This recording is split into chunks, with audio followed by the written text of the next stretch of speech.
And without further ado, I'm now going to call the next session to order, please. This is going to be on Azerbaijan's energy transition. And I'd like to call the moderator, please, to the stage, Alessandra Rocasalvo, who is the UNDP resident representative. The stage is yours, please. Ladies and gentlemen, good morning. Guests to Baku, welcome. I'm Alessandra. I'm the head of the United Nations Development Program. Yes, me again. I want to set the scene and invite our next panel. So basically, first of all, congratulations to COP presidency for doing the first Baku Climate Week. This is not a mandated event, it's a voluntary contribution, but I am sure it is highly appreciated. I also want to congratulate you for an amazing week in New York. We all saw the coverage. I think you really moved the needle on what a COP presidency can do. So, how do we get to this topic? Azerbaijan's energy transition. It's a critical discussion we need to have. We all know this, we heard the previous panel, but the reality is, as a fossil fuel producer, you are on the forefront of transition. You are on the forefront of just transition, and that comes with great responsibility. So, the energy context we have heard from the previous speakers, there's a lot of untapped potential in renewable energy, diversification of economy, and what I'm particularly interested in job opportunity. How do the jobs of the future look like? Because they're not going to be the same. And especially if you go in the regions in Azerbaijan, you will see that things will be different. Lankaran, Nakhchivan, Karabakh. It's not the same ecology, it's not the same system, so it also requires slightly diversified solution. UNDP is the largest agency dealing with climate change, transition, all aspects, so I also feel the responsibility to contribute. We have launched the Climate Promise. I'm sure you heard about that. There's a whole website you can go. And let us explore now with this panel 3 aspects. One is ambition, acceleration, and inclusivity.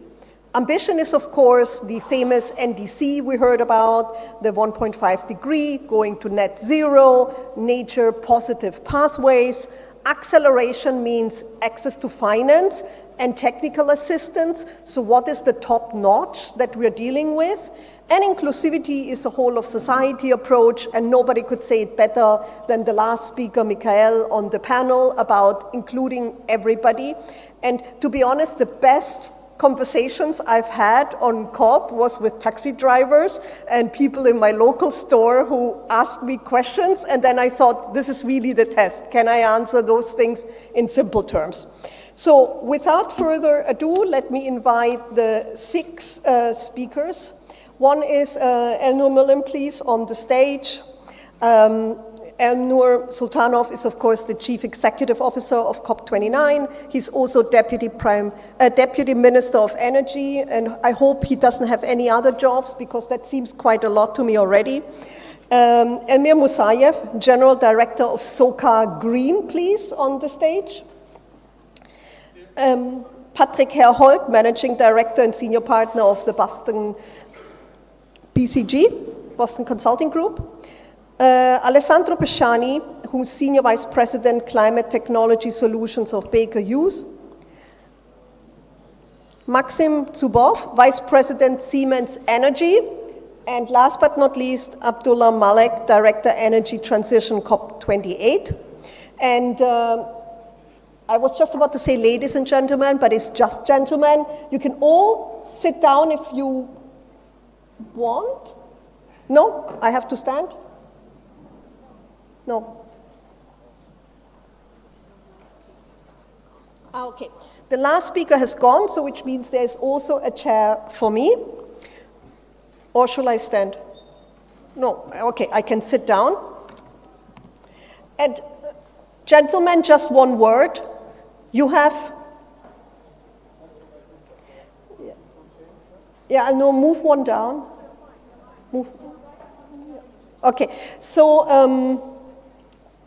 Gentlemen, you know that I grew up in Germany, so when I say you have 5 minutes, I mean 5 minutes. maybe 10 seconds on top of it, you know? So please give us your spiel. You know, what is the energy transition of Azerbaijan going to look like? Where do you see opportunities, challenges? After 5 minutes, I will look at you with the eyebrow very like raised and a bit angry, so it's your cue to stop. And then I hope we can have a little bit of a discussion. So over to Elnor Millen, please. Thank you so much, Alessandra. So I have 5 minutes now to talk about the 5 minutes. preliminarily speaking about the transition in Azerbaijan. So when we say energy transition, I want to set this in a very straight manner. Green transition is a much larger concept, right? Energy transition is the most important part of green transition, but it's not all.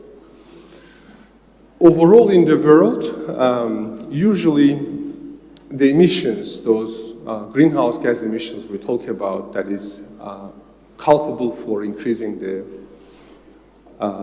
surface temperatures, 70% of them come from energy sector, but also about 20% come from agricultural sector, which has nothing to do with energy. About 5 come from industry, which has nothing to do with energy per se, because there are certain processes in the industry that even if you burn totally green sources or use green electrons, you are going to still produce some greenhouse gases like cement production. And also about 3 to 4% come from waste sector, which has nothing to do with energy per se. We have similar numbers for Azerbaijan. So about 70% of emissions in the country of Azerbaijan comes from energy sector. And when I say energy, for instance, I include there, for instance, tractors used in agriculture, right? Those cars, trucks that carry waste, like all of them included, it's about 70%, which is really makes energy transition the most important part of the green transition, but it's not all. This is first. Second, regarding green energy transition in Azerbaijan, and I think this is also very similar to what is happening in the world. There are some low-hanging fruits and there are difficult to abate, hard to abate sectors. In Azerbaijan also, the lower-hanging fruits, I won't say low-hanging, but lower-hanging fruits would be in power sector and probably in transportation, especially light passenger cars. To me, we are going to be making a lot of, we are going to be witnessing a lot of developments, and these will be the harbingers of the green transition in Azerbaijan. Regarding power sector, power generation, currently, I should tell you that Azerbaijan produces electricity either from natural gas or renewable sources. And natural gas happens to be the cleanest of hydrocarbons out there, right? So per unit of energy produced, natural gas is about 80% less carbon intensive than coal. And Azerbaijan never used coal, is not using coal, despite the fact that we have coal mines. But to be honest with you, with great strides, currently we produce about 15%, including hydro, from renewable energy, our electricity, but this number should go up because the world average today is around 40%. Of course, in the world average, we have nuclear power as well, but still Azerbaijan has a great deal to go. And I think all over the world, by 2030, especially in the developed part of the world, we are going to be seeing up to 80% of electricity being produced from renewable sources, and that's amazing. By 35, some countries planning to go 100% will be very difficult, but I think theoretically possible. Azerbaijan does 2 things, and looking at my German friend and looking at my watch and seeing that I have less than 1 minute, in the power sector, we are doing 2 things. And first, we are doing this efficiency measures and greening measures are happening across all the value chain, production, distribution, and consumption. Regarding production, there are two things that are happening. First, we are replacing old Soviet-era inefficient plants with very efficient plants. In Mingechevir, you have the biggest power plant in the region, actually in the Caucasus. And it's being replaced now, and by early next year, we are going to have more than 30% efficiency in that plant per se. And I think that will save us around half a billion cubic meters of gas.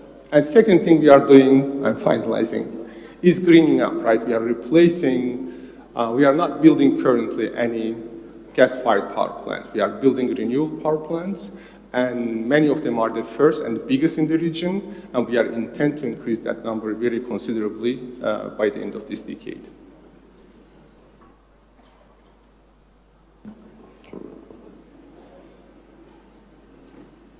Elmer Willem, you're done? Oh, wow. Amazing. I had an effect. So I want to point out one important thing that Elmer Willem mentioned. It is the sort of nature positive pathways. You have coal mines, but you don't use them. And it is a fact that natural gas produces less emissions when transmitted into electricity. So it means the trajectory that the country is going is right, and this is a good sign. So the next speaker is Elmir Musayev, General Director of SOCAR Green. So please, Elmir Mulim, tell us what it is about SOCAR that is green. Thank you.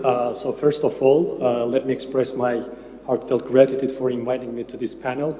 It is my pleasure to speak here today to discuss the important milestone in Azerbaijan's energy sector. So we all know Azerbaijan is a rich nation with its natural resources, long recognized for oil and gas reserves. And SOCAR, the name itself, has been synonymous with the robust oil and gas industry of Azerbaijan. However, the global shift towards clean energy and sustainability has prompted reevaluation of its strategies, not only in Azerbaijan, not only in SOCAR, but all over the world. And in this respect, SOCAR has made decisive steps to increase its presence in the global energy market while diversifying its activities.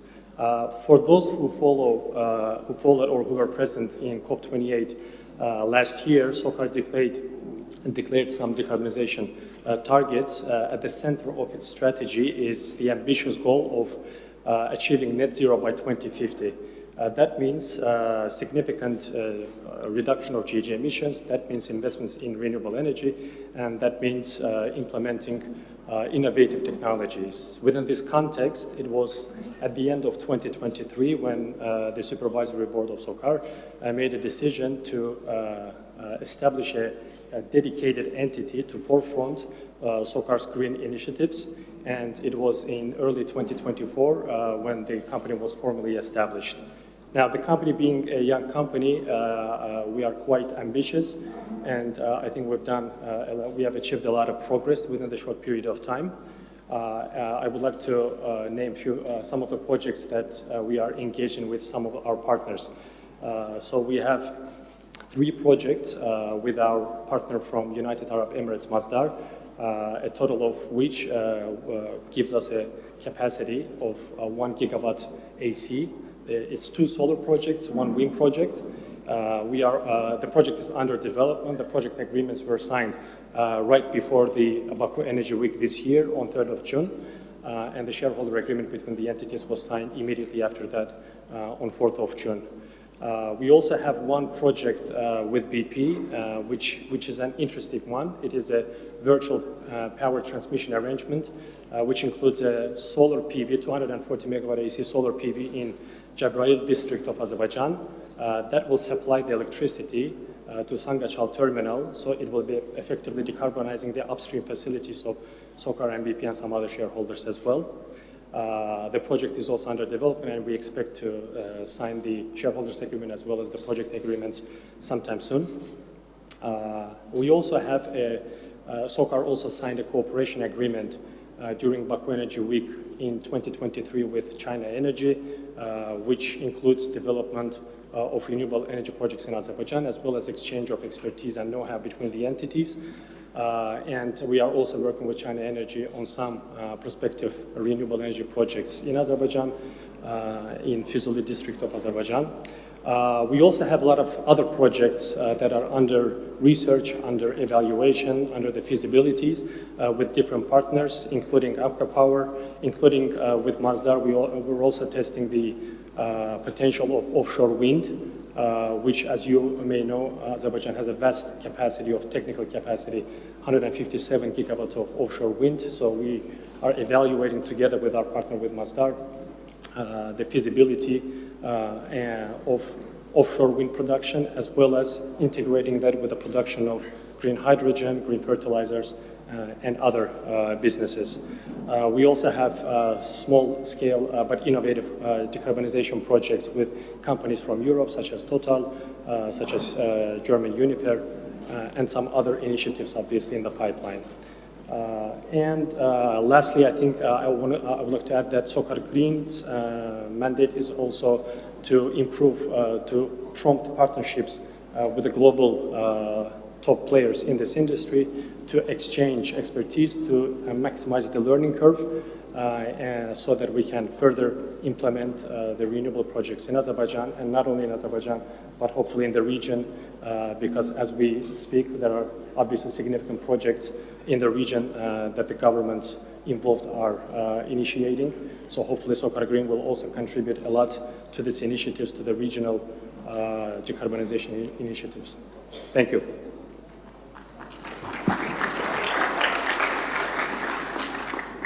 That was extremely interesting and amazing, and I think the points on innovation and research and development is something we have to explore further.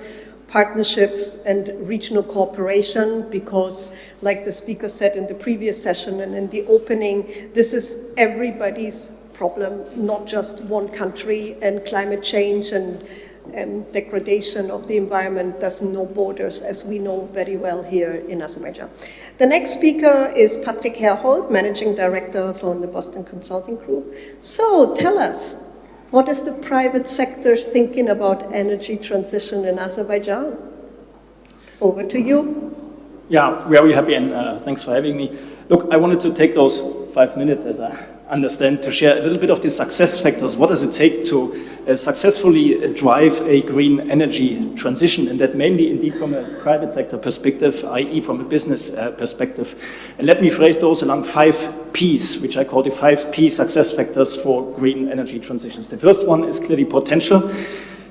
For Azerbaijan, I think we can tick mark this. In particular, given the size of the country, there is solid and very robust potential, definitely on the renewable side, more than 20 gigawatts of solar potential, more than 3 gigawatts of wind potential, all of that in the money, and in addition, a good range of additional technologies, for example, around the various forms of bioenergy. So I'm very confident on the first of those 5 P, the potential. It's definitely there for Azerbaijan. But that's just the necessary condition, and then there are 4 other P's that I would call the sufficient ones. The first one of those is policy. And policy in the wider sense. It does take a very strategic view on policy to develop a good green energy transition potential and business framework. Let's be honest, not all of the green technologies today are in the money. Renewables certainly are, efficiencies are, depending on the assumptions you can take, electric cars are. But hydrogen in most of its colors, some of the bioenergies are not yet, I would say. And this is where policy kicks in. I guess a good country strategy is to have a very clear policy. How do we support the ones that are in the money? And which are the ones, those technologies that are not yet in the money, that we as a country are going to support? And what's our policy framework around this? This is super clear and super important to have in place. Without that, there will be confusion, there will be mistrust in the market, etc. So a clear and robust policy that provides a framework, in particular for the technologies that are not yet in the money. That's number 2. The third one is partnerships, and I guess my prior speakers have commented on this. Let me share one view, though, or one thought. Obviously, what we quite often see is partnerships, in particular in the energy sector, among companies that have rather similar profiles in terms of skills and asset profiles. What I personally believe is that the most value-creating partnerships are between companies where there is a complementary profile of assets, of skills, etc. Two examples. The one is on the bioenergy feedstock. If you want to build a biogas, biomethane, biomass business, you rather want to secure access to the feedstock on the upstream side. This is not a commodity you can buy in a spot market type of fashion or simply go and source for a year. This is a long-term partnership you need. So you may want to have an interest in securing the feedstock supply early on and talking about partnerships of a long-term nature.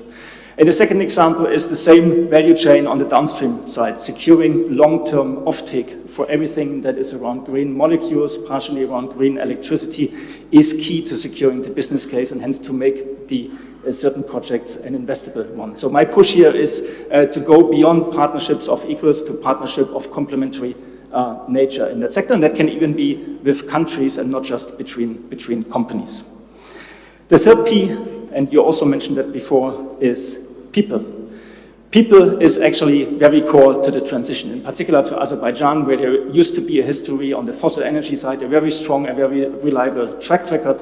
And over time, this needs to be complemented, and over a very long time, this needs to be shifted now, obviously, to a green skills profile. And that is an active job that needs to be done by corporations, even more so by the public sector, I would say, in terms of upskilling program, in terms of training programs, in terms of strategic job creation programs.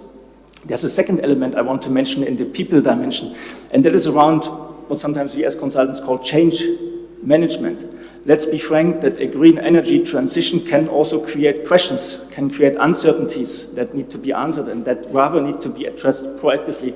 I do see this in my home country, in Germany. There is a lot of initial optimism around the green energy transition, but recently there is also a lot of skepticism. And having a positive narrative, a vision to share, an explanation why is this good for the country and how do we manage the uncertainties is very, very important to be successful in the mid and long term. And the last P I want to share is on pragmatism. And I think Azerbaijan has a very specific chance, in particular in this field. Pragmatism, not least in the sense of avoiding bureaucracy. We see this too often in international energy markets, in European countries, where there's too much of a stick and too less of a carrot in terms of the policy that is being brought forward. My strong recommendation and push would be, and I see a huge chance for Azerbaijan, is to be pragmatic and clear about the chances and the opportunities of the transition. So in summary, those would be the 5 Ps. It starts with potential, tick mark for Azerbaijan, then about a clear and strategic lens on policy, about partnerships, about people, and around pragmatism, and that would be my view on the private sector side of the transition. Patrick, thank you very much. I think it deserves an applause. And while you were talking, there was a lot of nodding on the last point of pragmatism, and I think from all countries out there, Azerbaijan is the one that can lead the way on this one, because like President Aliyev told my own boss when he was here in March, Azerbaijan has oil and gas for another 100 countries, years. Maybe not countries, but for 100 years. But it doesn't mean that it has to exploit it to the last drop before it transitions. It wants to transition now. And I think this type of pragmatism is what we need for partnerships. Like you said, have to be value added with the private sector. After all, there's still business to be made. So I'm looking forward now to hear the next person, Alessandro Bresciani, Climate Technology Solutions at Baker Hughes. The floor is yours. And Alessandro, 5 minuti. 5 minutes, okay. Thank you, Alessandra. Number one, I'm very pleased to be here. Baker Hughes obviously is a energy technology company. We are organized around 2 large segments, if you will. Oilfield service and equipment, which is fundamentally the upstream portion of the company that we provide our services, obviously, to the oil and gas sector. And then we have the industrial energy technology, where obviously we have a variety of solutions there, mainly on the transformation of the molecular and serving not only the oil and gas sector and the energy sector, but also the industrial sectors. 2 years ago, actually it was the beginning of 2022, it's almost 3 years, we decided to organize a business unit in order to drive technology around solution for the reduction of emission in general. We call it Climate Technology Solution. I got the privilege to run that business unit. Obviously, there's an investment, a significant investment on technology when we provide our solution. We have been in the country, in Azerbaijan, for quite a while. First office was opened in 1995 in order to support, obviously, the energy sector in the country. We mentioned the technology portion. Obviously, our angle to come in and work on the climate is through the technology. Technology you can fundamentally split in two parts. What is available today, which is deployable, and what we are developing for the future. All the time that we talk about a reduction of emission, we think about how we're going to do that in the future. Actually, we can do something today. There's technology available that can help to reduce the emissions. Globally, we start to see a little bit more pragmatism, so less people looking for the silver bullet. Step by step start to become acceptable, in particular because certain solution can be in the money. You alluded to that, Patrick, before. And so we have a solution that can go in that direction. Here we are talking about deflaring activities. We are talking about elimination of leakage, monitoring the leakages of methane. We can talk about geothermal. We can talk also reinjection of CO2 and storage of the CO2 that, I mean, as a technology has been there for quite a while, is absolutely deployable today. On the new technology, obviously, we talk about a little bit more on certain post-combustion technology that can come and be fruitful in the next 3-4 years, and also new way to produce powers. Obviously, technology came with a significant amount of investment from a company perspective, but it's coming also with a different paradigm, and the paradigm is fundamentally around the partnership. Patrick was alluding to this also before. There's a lot to do, and not everybody has the full solution. So the partners is needed also to come out with the technical solution, the fit for the purpose. And that's something that has been there in the past, but in this sector is much more evident and much more needed at the end of the day. So those are the two aspects where obviously we play. On one side, there's the technology angle, and on the other side, obviously, the partnership with the customers, with other suppliers, sometimes also with the traditional competition, because obviously there's space for everybody in order to fulfill the requirement of the customers. I'm done, Alessandra. Bravo, that deserves really some applause, because only 4 minutes. But we have some common themes emerging. One is the whole angle of pragmatism, no silver bullet. I will steal that line for one of my future speeches. And how do you, at the end of the day, you're doing research and development for the future, not for today's problems, but for tomorrow. And I think this is an important aspect. And after this round is through, I also want to hone in a little bit on curricula, education of young people. Are we learning the right things so we can shape the future together? However, we still have 2 speakers. One is Maxim Zubov. He's the next one. You are Vice President of Siemens Energy. So tell us, Maxim, what is Siemens Energy thinking about energy transition in Azerbaijan? Thank you, ladies and gentlemen, colleagues. I'm more than happy to represent Siemens Energy in this honorable event and to share some perspective of our company for decarbonization. First, I'm not tired to repeat that the decarbonization journey is extremely complex. Unfortunately, even in our industry, you could still meet the people who say, okay, it's about renewables and that's it, so it's quite simple. And I mean, to reach this trilemma of affordability, reliability, sustainability, I mean, to cook this soup, the number of ingredients, it's really hard to count. Yeah, so there's many ingredients, and all the regional specifics will bring another dimension to this. Yeah, so it's something which is really, really, really not simple. In Siemens Energy, so we have, as a company, more than 100,000 employees who is dealing with a different aspect of decarbonization every day. So we are producing the extremely efficient gas turbines. We are doing the electrolysis, so we are doing the electrolysis station. We are in the compression side, electrification, automation, digitalization, heat pumps, and all this.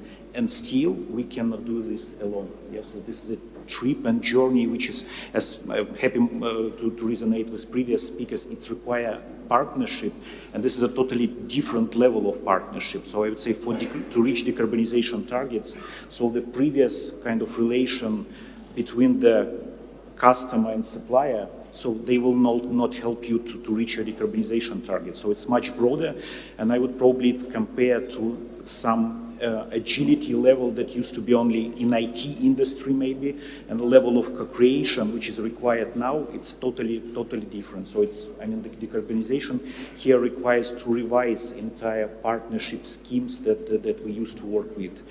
Second topic probably from my side to share that decarbonization requires, it should be managed.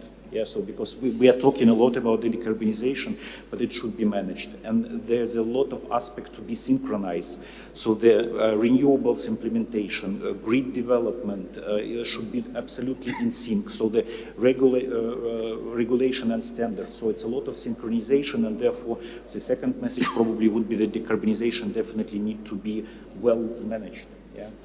So another aspect also was briefly touched upon. So 50% of the technologies for decarbonization, for carbon neutral future, they available now at the moment, but 50% of them either not available or they are not commercialized yet. And probably one of the big examples would be a green hydrogen, which is a cornerstone in the future for the decarbonization of the future, but it's simply not commercialized enough. The economy of scale definitely should reach to implement this in the full scale. So another topic would be probably not to forget to still invest into the running operations. And a lot was said that if you would underinvest in the certain topics now, so you will bring some volatility on the market, you will bring some, I would say, dissatisfaction by the consumers, and overall you will undermine your decarbonization efforts from the public opinion perspective. So actual operation on the, again, on improvement, on an efficiency improvement should not be forgotten. And decarbonization also requires some courage. So this is also to be the first mover and to get some advantages of being the first mover. So as a first mover, so there is quite an open information that around 15 million of new jobs will be required to reach decarbonization targets, and definitely first movers will get some risks, but it's other aspect of de-risking the industry to have a kind of safe net from the politician, from the funding and the funding instrument, so it should be provided. But there is definitely to be advantage to be courageous enough to be a first mover. And I would probably finalize from my perspective just to name 2 projects that we in Siemens Energy specifically, I would say, proud of. One of the projects is a high flex power. This is a consortium for the project with 100% green hydrogen burning in our gas turbine. So the project initially started with burn 70% of natural gas in France and 30% was a green hydrogen. So we achieved roughly 1 year ago the full operation on the 100% green hydrogen. And I believe with this we proved that green hydrogen could be really flexible fuel of the future, and the commercial operation is really behind the corner. And second project is Haro Oni. So this is the first probably in the world project for power to X application. So this is a production in Chile, production of e-methanol. So again, the full cycles of solar, wind, so then the production of respective green hydrogen, then the CO2 absorption from the open air. And we have I would say, first certification now of really e-fuel with a full potential to decarbonize also the mobility industry, where it's still quite a challenge. So therefore, I believe these 2 quite encouraging examples will give some also positive momentum in this discussion, yeah, and bring some courage in this discussion as well. So thank you. Wow. Everybody liked what you said about courage, because it's easy to underinvest now, to go behind what maybe voters want to hear or what's in politics. But like you said, the synchronization is important, so you don't invest now in certain technologies. There's not going to be any solutions tomorrow. And your second point on supplier-customer relationship management, I think is also important, because the public is different. People are more educated, more informed, or less, because there's so much misinformation out there. So I think very important topics. Yeah, we're coming to our speaker, Abdullah Malek, who's the Director of Energy Transition for COP28. You've done it all. You've done it last year, so we're all glad when in 2 months we can finally relax. So please, the floor is yours. Tell us what you have, lessons that you can share from home, here, applicable in the context of Azerbaijan. Thank you. Thank you, Alessandra. Okay, that was too loud, I guess. Thank you, Alessandra, and thanks for hosting us here, COP29. It's a real pleasure to be between colleagues and excellencies. Allow me to do what politicians do the best. They nod as they understand the question, but then they answer a completely different answer. So especially that I was expecting you would ask me to recap on what the other gentlemen and speakers have mentioned, but I'm glad that was not the question, because sitting here on the stage, believe me, it's difficult to hear what other colleagues are saying, but I'm sure it was super interesting. And the second point is, I just flew back from New York Climate Week, so I'm half jet lag, which means it's really not easy to keep focused. But let me tell you what I am super excited about. His Excellency, the Minister of Energy of Azerbaijan, has highlighted 3 initiatives on energy, and I'm only going to speak about energy because I am the Director of Energy Transition within COP28. The other topics are definitely very important, but I'm still biased to the energy topics. So the 3 things are the energy, the green energy storage pledge, the green energy zones and corridors, and the last one, and which is also very important, which is about the hydrogen. So let me track back to COP28 so that you understand why I feel these are very critical initiatives by the COP29 presidencies. That actually COP29 is approaching very soon. I think it's 41 days. So I understand the stress that the COP29 team is going through. Believe me, we had a counter at our office that shows since 100 days left, everyone was freaking around. So I fully stand with you, COP29 team. We will make it together, inshallah. So at COP28, back in December the 2nd, it took us at least 2 weeks for the parties to come together and reach a consensus on the most, I would say, critical topics on energy. And I'm sure everyone knows, which is the transitioning away from fossil fuels. It was not an easy language to land at, but we made it together. All the parties agreed finally that we need to take real action towards reducing our reliance on fossil fuels if we would like to keep our promise and maintain the global temperature below 1.5. The other thing is, to achieve that, we need to find an alternative source of fuel and energy, which is why we doubled down on the tripling of renewables and the doubling of energy efficiency. Now, and all of that is by 2030. So luckily, there is a lot of great progress. Last year, we added more than 423 gigawatts alone to the global grid in terms of energy generation from renewables. And that by itself shows you that we are actually in a trajectory of reaching 2.5 by 2030. However, we need to do a little bit more. So that's why we have been together with the COP29 presidency last week, mobilizing private sector as well as public sector under the Global Renewable Summit, so that we can actually double down on our actions and move faster to be able to achieve the tripling. Now, a very critical enablers to the tripling of renewables are the storage of energy, because you know that renewables are actually intermittent, especially if you are talking about solar. And for that to be able, to be able to achieve that tripling and ensure that it's a resilient energy system, we need to have a robust energy storage in place. And that's why we are very excited about what COP29 team is working on, mobilizing support and endorsements in pledging and committing to increase the green energy storage. I know that the declarations are still under preparation, so I won't go into the numbers and the details. And then I will also jump to the energy corridors, because there is no transition without transmission.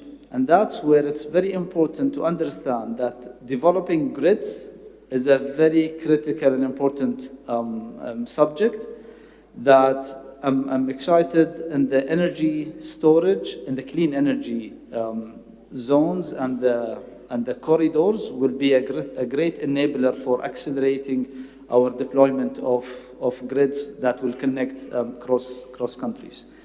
Allow me to quickly, I know I am out of time, so I'll quickly jump to the last element, which is hydrogen. I know the presidency, COP29, is working on a pledge on hydrogen. And for the skeptics of the hydrogen applications, I'm a big believer of hydrogen. Now let me tell you why.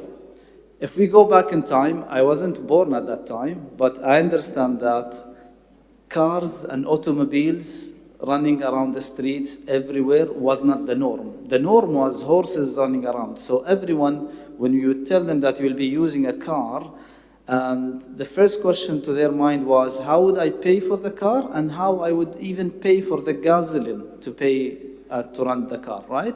It would be cheaper for me actually to buy some grass and feed my horse. But today, we don't see any horses running around the streets.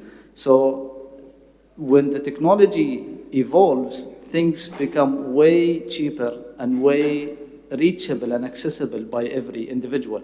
And I believe that's the case going to be for hydrogen. Another good example is mobile phones. In the past, we did not have mobile phones. It was only landlines. And for mobile phones to penetrate, we would need to establish and install an antenna everywhere. And that was not something feasible. But today, the norm is a handheld device in every individual's pocket. So I believe that's the case going to be for hydrogen. That's why I'm very excited about the hydrogen pledge. We need to start with low carbon hydrogen and then move into green hydrogen to allow that energy form to penetrate through the different applications. With that, I'm very excited about the discussions after all, and there is a very interesting discussion about mobilizing the oil and gas sector to be part of the solution, which is at 5:30. So we look forward to seeing you all there as well. Thank you. Thank you very much. I think you made a very important point about this nature positive acceleration by not just having the renewables, but also having storage and having the grids, and also reminding us, of course, technology gets cheaper as it evolves. So, gentlemen, we have 10, 15 minutes, and there were so many interesting points, but allow me, I'm a development person, I want to hone into the aspect of education, green jobs, future. Elnur, I know you have been a professor at university. What would you tell young people what type of career to go in if they want to support, if they want to work in this energy and environment sector, if they want to support climate change? And do we have curricula that are actually able to do that? And what would you recommend? And so over to you, and I can already say that I will ask everybody the same question. So give advice to young people, to new generation. Yeah, thank you, Alessandra. So, I think the solution to the climate crisis we have, hopefully the process started, but the ones who will finalize and eventually remove this problem perhaps are today kids. They are going to, right now probably they are in school, they are not here, right, among us. because the amount of the problem we are facing is huge. I mean, we emitted about 2.5 trillion carbon dioxide equivalent of gases, and we have about 500 billion to go. That means that if we continue the way we do, after 10 years, it's over. We are reaching the 1.5 degree. And I think there are two things that keeps amazing me. First, as I said before, right, like I view the international community as composed of three segments. It's countries, states, political forces, it's private companies, and it's kind of civil society. And the climate warnings, climate sensitivity came from civil society, and it's scientific portion, scientific segment of civil society. In 70s and 80s, it was the epistemic community, scientific community that started to tell the world that we are facing a crisis. Starting from 1992, political forces joined these civil societal groups. And now we are expecting the business to join so that we have this golden triangle. And business, of course, is not going to join unless they are going to be making profit out of climate action. Currently, climate action doesn't pay, and probably that's the biggest problem. It remains to be an externality, negative externality, public bad, but corporations won't be acting unless there is something to be made. And here the pressure from civil society and regulations by the government become very important.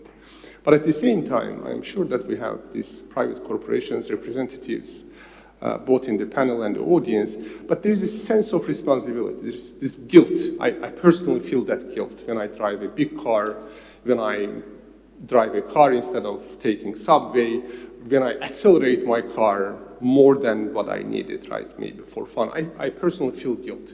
And I think this sense of guilt is also part of this societal awakening that is happening right now.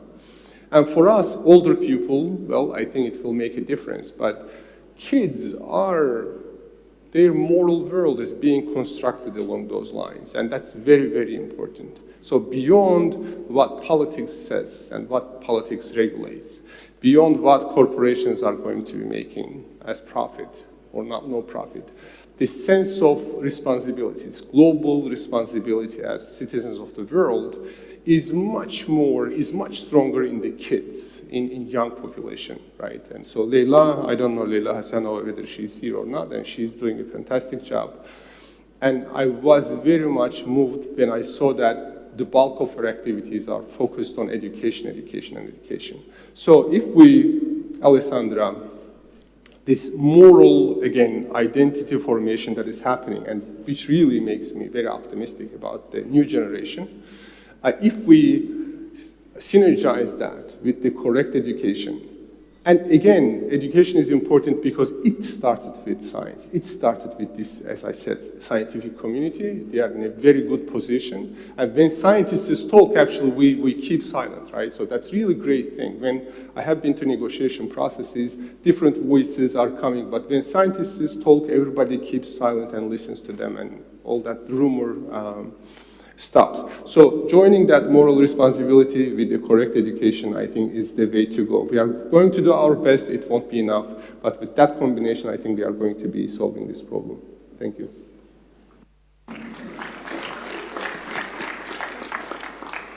Elmir Müller, what type of people does SOCA want to hire in the future? Apologies. To the same question, right? No. So as SOCAR Green, I think we would like to add, or I'd like to start with some good news that today, when we see interest for the career development in our company, we receive an important message from the interested parties that they're not interested in employment at our organization, not only for career development or achieving a certain amount of wealth during their lifetime, but more like to contribute to these milestone that the country is going through. So they want to be part of this transition. They recognize the importance and the benefit of decarbonization, and they want to be part of this big game. So I think there is already a big interest stemming from that perspective, which is obviously good news. But at the same time, I think we as SOCAR Green, and I think any other company in this industry, should recognize the importance of awareness of this industry.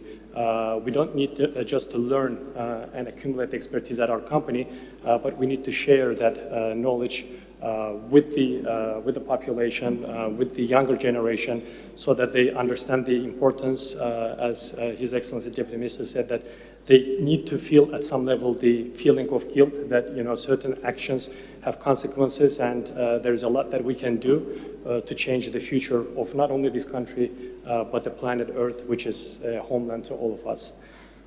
So as SOCAR Green, we will be engaging with the universities. We will be trying to increase the awareness of this industry, not only for the benefit of the company itself, but for the benefit of the country, for a better future. Thank you. Thank you very much. And I gave home right to our Azerbaijani speaker. We have 5 more minutes. If I can ask the rest of the panel to raise their hands or take the mic and tell us what's the advice for young people. What career, what can they do, and what type of people would you like to hire in the future? Anyone? Patrick? Yeah, I'm happy to go first, and to be short, I would always encourage young people to go for engineering and technical fields. Maybe that's, I have a personal bias in this, engineer by background, but I just found when you have this basic technical education, the world opens up and you can do literally anything thereafter. It's a bit more difficult the other way around. So my simple, maybe too simple suggestion would be the appreciation of basic science, of engineering as such in higher education is never a wrong one for any country. It's not just about the green energy transition, it's about the fundamental future. Where I'm more concerned about is artisans, skilled jobs outside university education. This is where we continue to see a real shortage across the globe. And that needs more structural intervention beyond the visionary elements of an engineering push.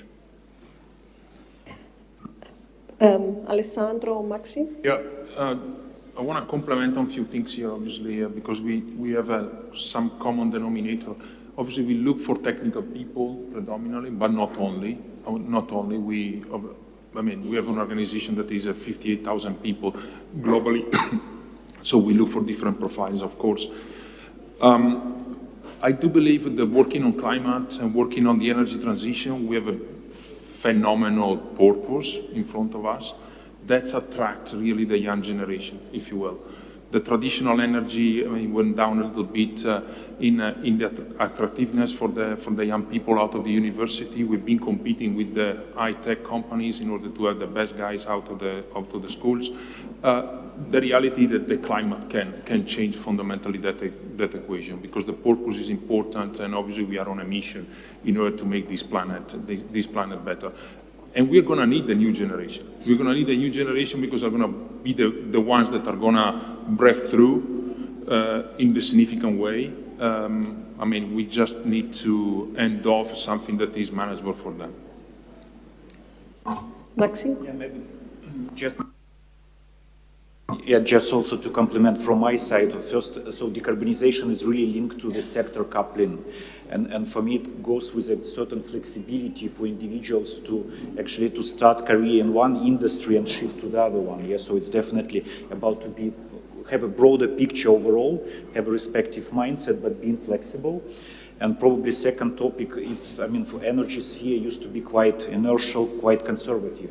And so what we discuss, today, so we do need innovation. So it's really to keep innovative spirit also in energy sector, which used to be kind of conservative. So it's a overall flexibility, and this innovative spirit is something which should be, raised in the new generation to support energy transition.